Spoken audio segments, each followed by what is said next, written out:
বন্ধুরা, শুভ সকাল। আর একটা রেসিপি নিয়ে চলে এসেছি। মানকচু বাটা কুড়িয়ে নিয়েছি আমি, এবার বেটে নেবো।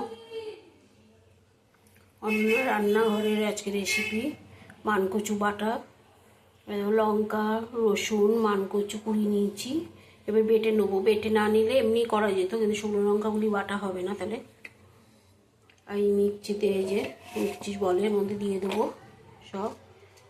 এই লঙ্কা দিয়ে দিলাম, শুকনো লঙ্কা না দিলে ভালো লাগবে না। কাঁচা লঙ্কাও আছে, কাঁচা লঙ্কা দেবো না, অল্প অল্প করে দেবো, মানে পুরোটা হবে না। আগে বলো তোমরা কে কেমন আছো? আশা করি ভালো আছো সবাই। ঠাকুরের কাছে প্রার্থনা করি সবাই ভালো থাকো, সুস্থ থাকো। আমিও ভালো আছি।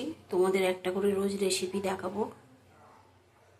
আজকে অনেক কিছুই হয়েছে। তেতো হয়েছে, গাঁটি কচু হয়েছে, ডাল হয়েছে, পটল ভাজা হয়েছে, মানকচু বাটা হবে এখন। আমি বেটে তোমাদের দেখাচ্ছি। কড়াইটা বসিয়ে দিয়েছি, এবার কালো জিরে দেবো।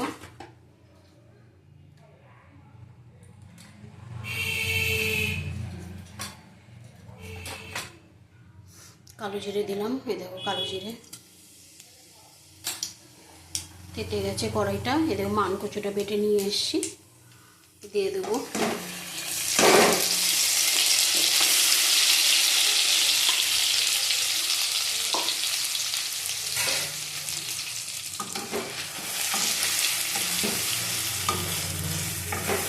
তোমাদের ঢেলে দেখাচ্ছি।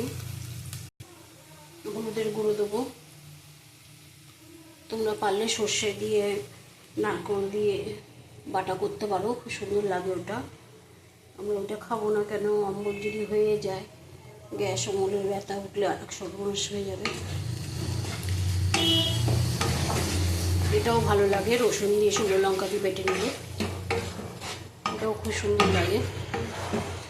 আর ওইটা কাঁচা করতে হবে, নারকেল দিয়ে সর্ষে দিয়ে, দারুণ লাগে এটা।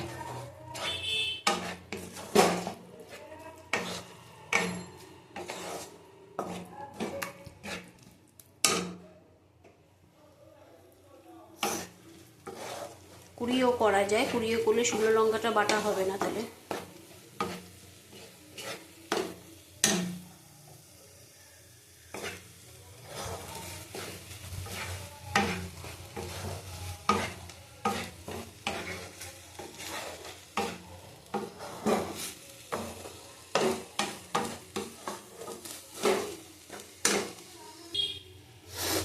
দেখো এটা ভালো করে ভেজে নিতে হবে। যত ভাজবে তত কমে যাবে, সমানে নাড়া দিতে হবে।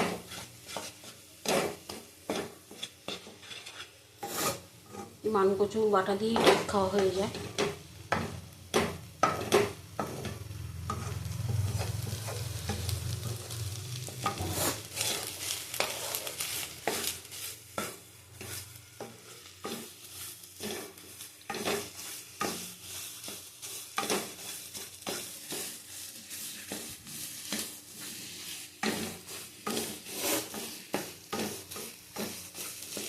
দারুণ লাগে রসুনের শুকনো লঙ্কার গন্ধটা। তোমরা পারলে পেঁয়াজ কুচি, লঙ্কা কুচি, ধনেপাতা কুচি দিও, আমি কিছু দেবো না, আমি এরকমই খাবো গরম ভাত দিয়ে।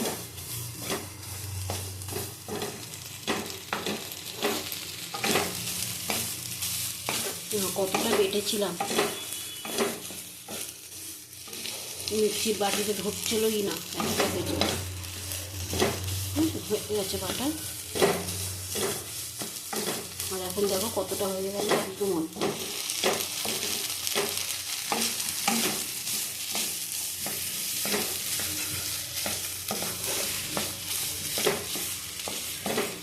খাওয়ার সময় একটুখানি পাতিলেবুর রস কি গন্ধরাজের রস দিয়ে খাবে, দারুণ লাগে খেতে। দেখো হয়ে গেছে, এবার বন্ধ করে দেবো গ্যাসটা। ভাজা ভাজা না হলে ভালো লাগবে না, আটাটা হবে।